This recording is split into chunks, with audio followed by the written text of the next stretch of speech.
What's up, world? Welcome to Cage Minds. Hope you're excited. I know I am. Why? Live and free UFC on versus 6, featuring a bantamweight title fight with Dominick Cruz and challenger Demetrious Johnson. Full card, free event. I know I'm excited. Third UFC in 3 weeks. We're gonna get right to the card, give you our breakdown, our predictions. First fight is YL, the Gazelle Watson, 8-2, taking on the 6-0 Joseph Sandoval. Watson, Brazilian Jiu-Jitsu practitioner, 7 submission victories, has won 8 of his last 9 and never been to a decision. As Sandoval, making his debut in the UFC as well, both of them are.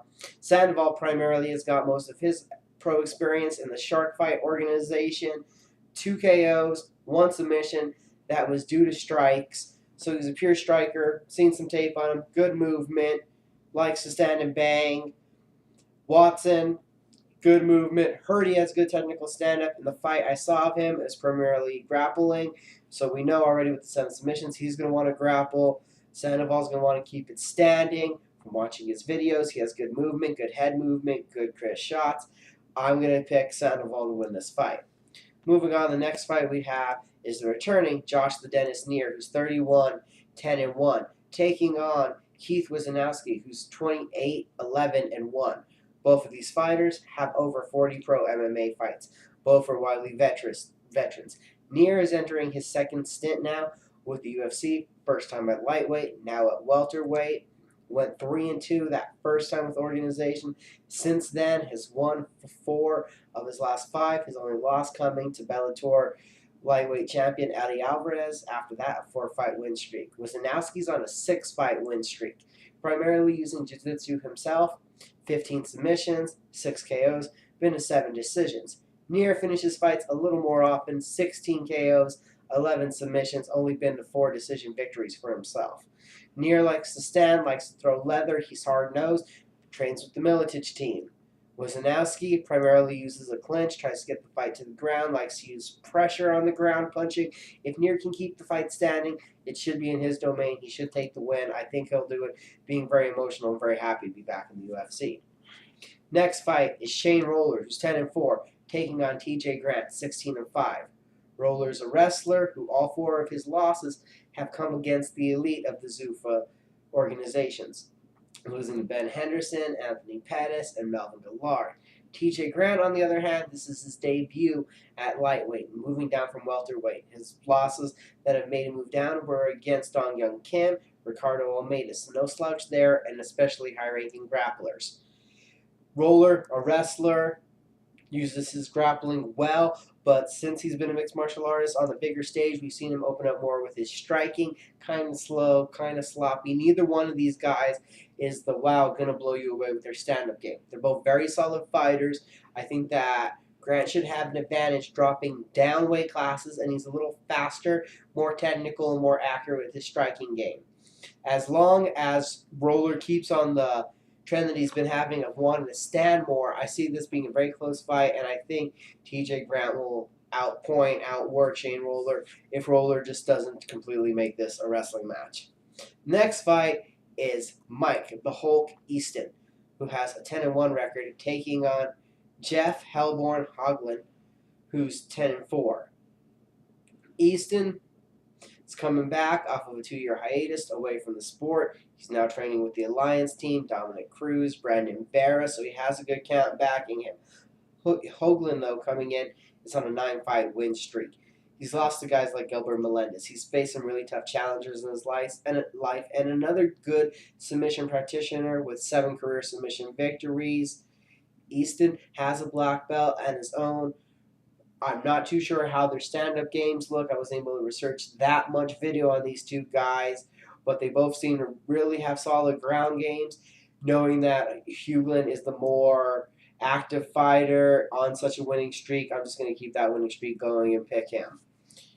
The next fight is Michael the Menace Johnson, who's 10-5, taking on Paul Sass, who's 11-0. Johnson, we all know him from The Ultimate Fighter. He was the finalist, lost out to Jonathan Brookins, came back strong in his next UFC bout, won by first round TKO stoppage, improved striking. We know he's a wrestler. His cardio is a little bit in doubt. Sass, this is his second trip in the octagon. He won his first one by submission. 10 of his 11 career victories are by submission, 9 in the first round. Big submission artist. I'm putting it out here that I think Johnson, his physical nature, his clinch, he'll be stronger than Sass. He'll be able to use takedowns to score points, land a couple blows, get up. He'll have a stronger stand-up game. His boxing is really improving. If he's able to stick to his game plan, he will win this fight. As long as he doesn't get overconfident on the ground and get sucked into a submission, I'm going to pick Michael Johnson. Next fight is featuring Yves Edwards, who has a 40-17-1 record, taking on Rafaello the Tractor Oliveira, who's 14-4. Edwards, an MMA pioneer, a veteran, been in the game for a long time, has a multiple of ways to finish you, 14 KOs, 17 submissions, a black belt in Brazilian Jiu-Jitsu. Oliveira, a Brazilian Jiu-Jitsu practitioner, 3 TKOs, 4 submissions. Didn't really get to view much video on him either. Heard a lot about his ground game, phenomenal ground game. So with Edwards being the veteran, I think he'll come in with a striking-based attack and be able to dominate from that and just show Oliveira how much he needs to improve to be on this level. I think Edwards in the stand-up game takes that fight. That was our prelims. Moving on to the main card, which I'm very excited about these 4 bouts. They're all pay-per-view worthy. We start with handsome Matt Wiman, who has a 13-6 record, taking on Mac Danzig, 21-8-1. This is a rematch of a controversial submission stoppage that Wiman won at UFC 115. Both men looking to show that it wasn't a fluke or get over the fluke. Mac Danzig is coming in off of a huge knockout win of Joe Stevenson. Matt Wiman, hard-fought 3-round battle with Dennis Siver that I felt he won with his striking and his wrestling all together, his pressure. I really thought he beat Siver going into that fight. I thought Siver was going to handle him. So I've gained over his last few fights a lot of respect for the all-around mixed martial arts schools of Matt Wiman. That being said, I think his wrestling, his clinch, is better than Danzig. His submissions. Danzig has great stand-up. Phenomenal technique, crisp, clean punches. Could end this with a knockout. Very possible. But I'm going with the more well-rounded fighter and Matt Wiman. That's who I'm going to select. Next fight is a welterweight battle between Anthony Rumble Johnson, who's 9-3, taking on Charlie, the Spaniard Brennerman, who's 14-2. Rumble Johnson is the biggest welterweight in the UFC. Cuts down from about 230 pounds to 170. Just a very massive man. 6'2". Brennerman, more skinny, probably smaller, about 5'10". Could maybe make lightweight. Both of these men have a very solid wrestling background. When you go to their wrestling skills, it's very close. Johnson is a junior college wrestling champion.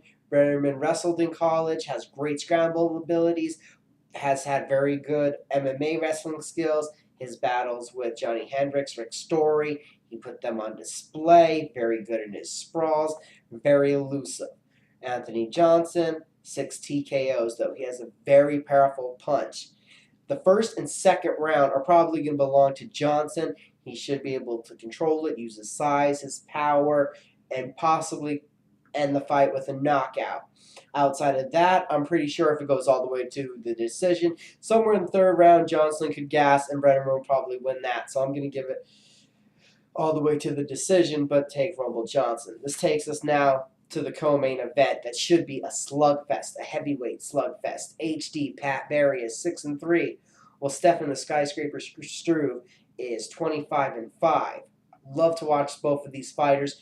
Really intrigued by this fight. Not like the winner gets a title shot, but this should just be a lot of fun.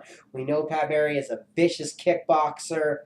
Hits so hard that he's broke both his feet and his hands against Krokoff. Just a violent striker. We all know his weakness is the ground game. He's been working with Death Clutch, with Brock Lesnar, John Madsen, Cole Conrad to focus on his wrestling. And the ground game should not be so as apparent against Stefan Struve. Struve is a great submission artist for a big man, 14 submission victories out of his 25. This is because bigger heavyweights try to take him down and submit him. I don't think Barry's going to try to do that. So we'll have two men happy to oblige in a kickboxing war. Struve usually doesn't take fights to the ground. He usually just ends up on the ground and then controls. Also, what we got to look at is that we have the shortest heavyweight in the UFC, Pat Barry, at 5'10", or 5'11", taking on the tallest heavyweight, Stefan Struve, at 6'11". If Struve can use his reach, he should be good. But I'm looking for Barry to use his thunderous leg kicks, combinations, and probably win with a knockout. This is also to say Struve's jaw, not that it's untested, it's tested, and Roy Nelson, Travis Brown, and Junior Dos Santos have all been able to end his night. Pat Barry needs to keep his hands up, let the leather fly, and I think he'll have a successful night. It'll be a great show for all of us. The next fight, the main event, a bantamweight title fight. The champion is Dominick Cruz, the Dominator, 18-1, taking on Demetrious Mighty Mouse Johnson, who's 14-1. Dominick Cruz is ranked by Yahoo Sports as the number 6 pound-for-pound fighter in the world. Sherdog had him at number 9 and number 1 for bantamweights. Johnson is ranked by Sherdog as the number 6 bantamweight, and this will guarantee to be the fastest title fight any of us have ever seen, the fastest mixed martial arts fight. Not saying this is going to end super quick. I mean, the speed and rate that these guys move with will just amaze you. You'll watch the fight and want to go back and watch it in slow-mo just to see what they were doing. Johnson has a chance because of his speed, his takedowns, and his wrestling ability. But I don't know if it'll be that effective. Dominick Cruz has had this style that has confused all of the other top-ranked bantamweights. Jorgensen, Faber, Bowles, Benavidez. No one can catch the motion. No one can keep up with his pace. No one can beat his accuracy. He does takedowns when he wants to. He really forces people into his game plan. And Johnson has a chance because of his speed to do it, but I believe that we'll see Cruz continue on his cruise control of outstriking, outpointing, outworking guys. I'd love to see him finish somebody sometime as he's the bantamweight champion, but I don't know if we'll be that lucky. I'm going to take Cruz, but I'll be cheering for Johnson on that night. So we can go back through. I'm going to give you the full-blown little prediction I have here. So we'll go back. First fight we had Will Watson and Joseph Sandoval, going with Sandoval, third round TKO. Josh Neer and Keith Wisnowski taking a second round KO by Josh Neer. Shane Roller, TJ Grant, split decision, TJ Grant. Mike Eden and Jeff Hugelin. I'm going to give Hugelin a unanimous decision victory. Michael Johnson and Paul Sass, a unanimous decision, but Johnson could get submitted if he gets too cocky in his ground game. Eve Edwards and Rafael Oliveira. I'm going with the third round TKO by Edwards. I think he'll work him over in the stand-up and show his experience. Matt Wiman, Matt Danzig. Split decision. I think this goes all the way. Very hard to say how the striking to the wrestling is going to do. And also Wiman didn't do so well with the judges last time, but I'm going to give it Matt Wiman. Split decision. Anthony Rebel Johnson, Charlie Brennerman. I think we're going to see across the boards 29-28. First 2 rounds to Johnson, and he'll beat Brennerman in unanimous decision. Pat Barry, Stefan Struve. It's going to be a slugfest. Second round knockout by Pat Barry. I think we've seen if he keeps his hands up, he should be able to knock out Struve. And in the championship fight, a unanimous decision for Dominick Cruz. But as a fan, I'd really love to see him end a fight in his title run, which we haven't seen yet, winning the title because Bowles broke his hand in the second round and he couldn't continue. Cruz hasn't finished a fight since 2008. These are the criticisms I could give him because we give them to George Rush St. Pierre and people gave it to Travis Brown for not finishing Rob Broughton at 135. Well, let's look at Dominick Cruz, who's a champion again who hasn't finished a fight in forever. That's just my opinion. This has been Cage Minds, our predictions for Versus 6. Follow me on Twitter, like the video. Thanks for watching.